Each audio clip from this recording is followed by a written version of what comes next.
दूसरा वचन मैं आज आपको सुनाना चाहता हूं चंगाई का, वो है वचन। Hallelujah, hallelujah. इब्रानियों का पत्र अध्याय 4 पद संख्या 12 में प्रभु का वचन कहता है, इब्रानियों का पत्र अध्याय 4 पद संख्या 12 में प्रभु का वचन कहता है, क्योंकि ईश्वर का वचन जीवंत, सशक्त और किसी भी दुधारी तलवार से तेज है। हालेलुया। क्या कहता है प्रभु का वचन? जीवंत, सशक्त और किसी भी दुधारी तलवार से तेज है। किसी भी दुधारी तलवार से तेज है। इसका मतलब और कोई दुधारी तलवार है नहीं तो किसी शब्द इस्तेमाल नहीं होता। किसी भी दुधारी तलवार से तेज है, इसका मतलब और कोई दुधारी तलवार भी है, उस दुधारी तलवार से प्रभु का वचन तेज है। वो दुधारी तलवार क्या है? यदि हम प्रवक्ता ग्रंथ अध्याय 21 पद संख्या 1 से 4 पढ़ेंगे, 3 में वो कहता है, पर हम लोग 1 से 3 पढ़ेंगे। पुत्र, क्या तुमने पाप किया है? तो फिर ऐसा मत करो। अपने पुराने पापों के लिए क्षमा मांगो। सांप के सामने की तरह पाप से दूर भाग जाओ। यदि पास आओगे तो वह तुमको काटेगा। उसके दांत सींग के दांतों जैसे हैं। वे मनुष्य की आत्माओं का विनाश करते हैं। प्रत्येक अपराध दुधारी तलवार जैसा है। प्रत्येक अपराध दुधारी तलवार जैसा है। क्या है? प्रत्येक अपराध माने पाप दुधारी तलवार है। पुराना नियम कहता है, अरे पाप दुधारी तलवार है। दुधारी तलवार क्या है? इधर भी काटती है, इधर भी काटती है। इतना तेज होता है, सब कुछ काट देता है। पाप ऐसा है, हमारे जीवन को काट देता है, नाश करता है। Hallelujah, hallelujah. पाप दुधारी तलवार जैसा है, हमारे जीवन में सब काट देता है।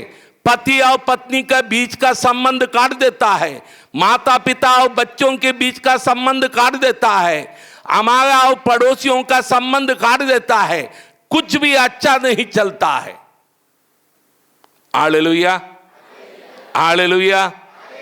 पर प्रभु का वचन जीवंत, सशक्त और किसी भी दुधारी तलवार से, यानी पाप से तेज है। यह दुधारी तलवार पाप को ही काट सकता है। Hallelujah, hallelujah. प्रभु का वचन क्या कर सकता है? पाप को ही काट देता है। तो इसलिए वचन दोहराना है। Hallelujah, hallelujah, hallelujah.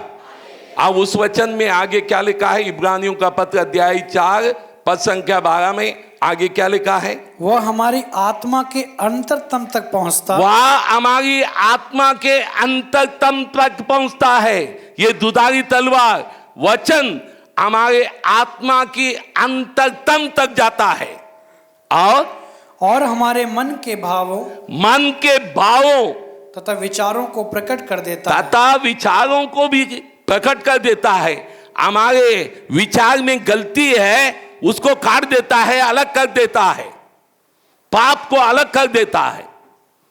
तो इसलिए वचन, मेरे प्रिय भाई बहनों, वचन बहुत तेज है। वचन प्रभु का शब्द है। प्रभु ने कहा आकाश हो जाए, आकाश हो गया। प्रभु ने कहा पृथ्वी हो जाए, पृथ्वी हो गई। प्रभु ने कहा सूरज हो जाए, चंद्रमा हो जाए, हो गया। प्रभु ने लाजरस को कहा उठो, मारा हुआ लाजरस उठ गया। वचन में शक्ति है। Hallelujah, hallelujah. यीशु की स्तुति हो, यीशु को धन्यवाद। हम लोग लूकस का सुसमाचार अध्याय 8 पद संख्या 11 में क्या पढ़ते हैं? लूकस का सुसमाचार अध्याय 8 पद संख्या 11। दृष्टांत का अर्थ इस प्रकार है, ईश्वर का वचन बीज है। ईश्वर का वचन क्या है? बीज है। आप जानते हैं हम लोग बीज को जमीन में बोते हैं और जमीन को बोते समय बीज निकल आता है। बीज के अंदर से अंकुर निकल के आता है। वो कैसा है? बहुत ही मुलायम है, पर धरती को पाड़ कर आता है। आप जानते हैं वो कल्ला जो है बहुत ही मुलायम है, ऐसा हाथ से पकड़ेंगे तो टूट जाएगा, इतना मुलायम है, पर धरती को पाड़ देता है। आप लोगों ने उसकी जड़ों को देखा होगा। जड़ें जो है पीछे से जड़ें मजबूत हैं, पर जड़ जो है सबसे आगे बहुत मुलायम है। वो चट्टान को चीर के अंदर घुस जाता है, चट्टान के अंदर तक जड़ घुस जाता है, दीवार के अंदर तक घुस जाता है। मुलायम है पर घुस जाता है। इतना शक्तिशाली है वचन। प्रभु का वचन मुलायम है, अंदर तक घुस जाता है और सब कुछ नया बना देता है। Hallelujah, hallelujah, hallelujah, hallelujah. यिर्मयाह का ग्रंथ अध्याय 23 पद संख्या 29 में हम लोग पढ़ते हैं, मेरी वाणी अग्नि जैसी है, वह उस हथौड़े की तरह है जो चट्टान को टुकड़े टुकड़े कर देता है। Hallelujah, hallelujah. प्रभु कहता है मेरी वाणी वचन अग्नि जैसा है। एक थोड़ा सा चिंगारी पूरे शहर को जला देगी। एक छोटी सी चिंगारी पूरे मकान को, जंगल को जला देगी। थोड़ा सा है, पूरा जला सकता है, पर आग फैल जाएगी, उसके सामने कोई खड़ा नहीं हो पाएगा। Hallelujah, hallelujah. और प्रभु कहता है मेरी वाणी, मेरा वचन हथौड़े जैसा है। आजकल देखने के लिए नहीं मिलता है। आजकल सड़क में जो है मशीन से छोटे टुकड़े बना के लाया जाता है। पुराने जमाने में जो बुजुर्ग हैं जानते हैं, सड़क के किनारे इतने बड़े पत्थर डालते थे। ये एक व्यक्ति इतनी छोटी सी हथौड़ी लेके वो पत्थर को तोड़ के टुकड़ा टुकड़ा बना देते थे, छोटी सी हथौड़ी। हालेलुया। प्रभु का वचन ऐसा है, छोटा सा वचन भी इतने बड़े चट्टान को तोड़ देगा। इतनी शक्ति वचन में है। Hallelujah, hallelujah, hallelujah. इसलिए वचन को दोहराना है, वचन को दोहराना है। वचन हमें चंगाई देता है।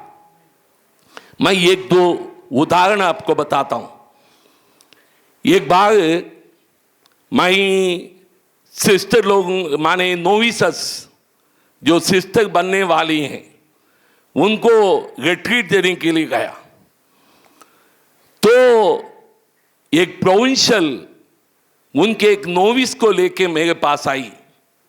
वो नोविस जो है कि उसको पहले सिस्टर बनना था, फर्स्ट प्रोफेशन होना चाहिए था, पर किसी कारण के वजह से जो है प्रोफेशन टाल रखा। परेशानी क्या है, वो लड़की बीमार थी, उसको सांस चढ़ती थी, वो किचन में नहीं जा सकती थी, कोई मसाले का खुशबू आ जाए सांस चढ़ेगी। वो गाड़ी में नहीं जा सकती है, पेट्रोल या डीजल का खुशबू आ जाएगा सांस चढ़ेगी। वो जो है चर्च में भी नहीं जा सकती है, कोई सेंट लगाया हुआ व्यक्ति आ जाएगा सांस चढ़ जाएगी। तो सिस्टर लोगों ने कहा ये सिस्टर बनेगी तो क्या होगा, तो प्रोविंशियल में निर्णय लिया इसको घर बेच दिया जाए।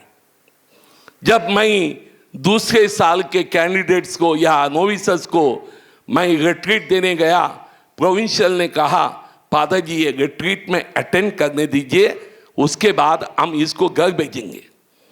Hallelujah, hallelujah. मैंने उस बेटी को बुलाया और बेटी से कहा, बेटी आप ये काम करो, 2 दिन आप प्रभु का वचन दोहराओ और 2 दिन के बाद मुझे आके बताओ आपकी बीमारी कैसी है। Hallelujah, hallelujah, hallelujah. यीशु की स्तुति हो, यीशु को धन्यवाद। हमने जो है उसको कि पेतरुस का पहला पत्र अध्याय 2 पद संख्या 24 वचन पढ़ने के लिए दिया। पढ़िए, पेतरुस का पहला पत्र अध्याय 2 पद संख्या 24। वह अपने शरीर में हमारे पापों को क्रूस के काट पर ले गए, जिससे हम पाप के लिए मृत होकर धार्मिकता के लिए जीने लगे। आप उनके घावों द्वारा भले चंगे हो गए हैं। आप उनके घावों द्वारा, जोर से बोलिए, आप उनके घावों द्वारा। मैंने उस बेटी को कहा ये वचन 2 दिन कंटिन्यूअस दोहराना, दिन रात। जब रात को सोएंगे तभी बोलते रहना। आपको नींद आने दो कोई बात नहीं, जब उठेंगे फिर बोलते रहना। 2 दिन के बाद मुझे बताना। ये बेटी दूसरे दिन मेरे पास आई और कहने लगी फादर जी मैं ठीक हो गई हूं। मैंने कहा आपको कैसा मालूम है आपको ठीक हो गई है? मैंने बोला इधर आओ, तुम किचन में जाओ, जितने भी मसाले के डिब्बे हैं सारे सूंघ के आओ मेरे पास। वो किचन में गई, सारे मसाले के डिब्बे सूंघ के आई, सांस नहीं चढ़ी। मैंने कहा इधर आओ, तुम अपने गराज में जाओ। उधर गराज थी, गराज में कम से कम उनकी 3-4 गाड़ियां, बड़ी हॉस्पिटल है उनकी, खैराबाद में, सीतापुर, यदि कोई जानते हैं यूपी में, तो उनकी गाड़ियां थी। मैंने कहा गराज में जाके सब घूम के आओ। उसको सांस नहीं चढ़ी। वचन दोहराया, तेरे गांवों के द्वारा मैं बलि चंगी हो गई हूं। तेरे गांवों के द्वारा मैं बलि चंगी हो गई हूं। तेरे गांवों के द्वारा मैं बलि चंगी हो गई हूं। और ये बेटी जो है बलि चंगी हो गई। Hallelujah, hallelujah, hallelujah. और एक उदाहरण देता हूं, और एक उदाहरण देता हूं।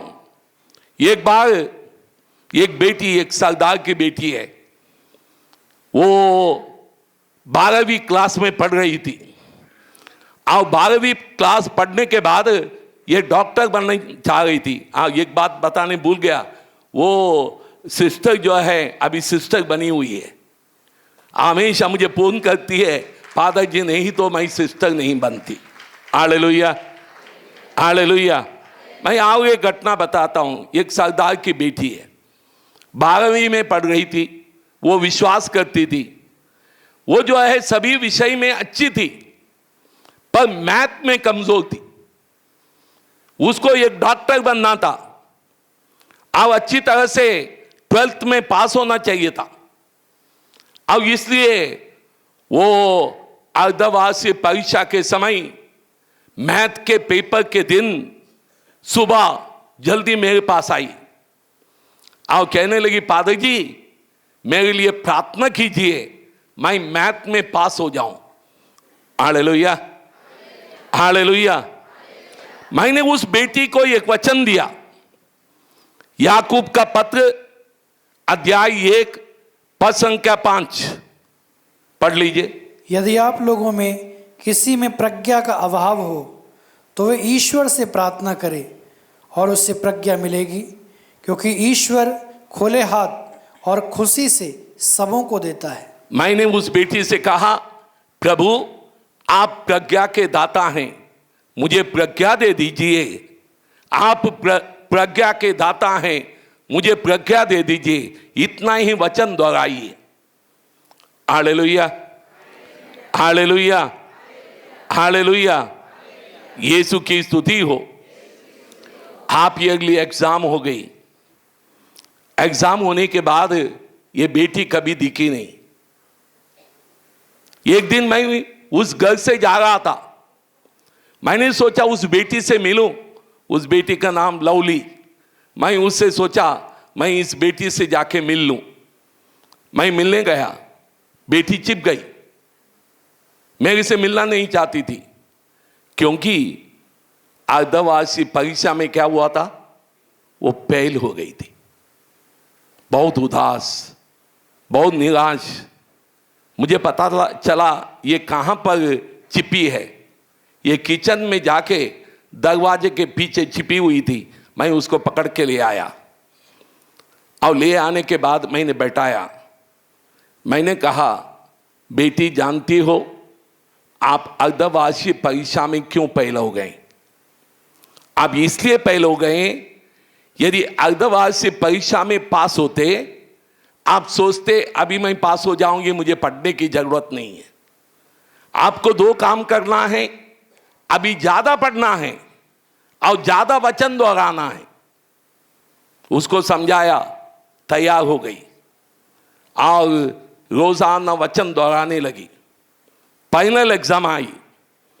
फाइनल एग्जाम के दिन मम्मी से बोली, देखो प्रभु यीशु के पिक्चर के सामने मोमबत्ती जलाओ और जो है प्रार्थना करो। 3 घंटे जब तक मेरी एग्जाम नहीं होगी तब तक आप यहीं बैठेंगे और प्रार्थना करेंगे। अभी मम्मी को भी पनिशमेंट। Hallelujah, hallelujah. सुबह सुबह मेरे पास आई, मिस्सा में आई। मिस्सा के बाद बोली, फादर जी मेरे लिए प्रार्थना कीजिए। मैंने उसको प्रार्थना किया और एग्जाम में गई। हर बार ये मैथ में फेल होती थी, बाकी सभी विषय में अच्छे नंबर, पर मैथ में fail. Hallelujah, hallelujah. Final exam हो गया। फाइनल एग्जाम होने के बाद जब रिजल्ट आने के दूसरे दिन इतना बड़ा मिठाई का डिब्बा लेके मेरे पास आई और कहने लगी, फादर जी मैं विश्वास नहीं कर सकती हूं, मैं मेरे कॉलेज में फर्स्ट आई हूं मैथ में। वचन की शक्ति। मेरे प्रिय भाई बहनों, कभी कभी प्रभु हमारी परीक्षा भी लेता है। वचन में शक्ति है, वचन में शक्ति है। Hallelujah, hallelujah, hallelujah. हाथ उठा के बोले हालेलुया, हालेलुया, हालेलुया।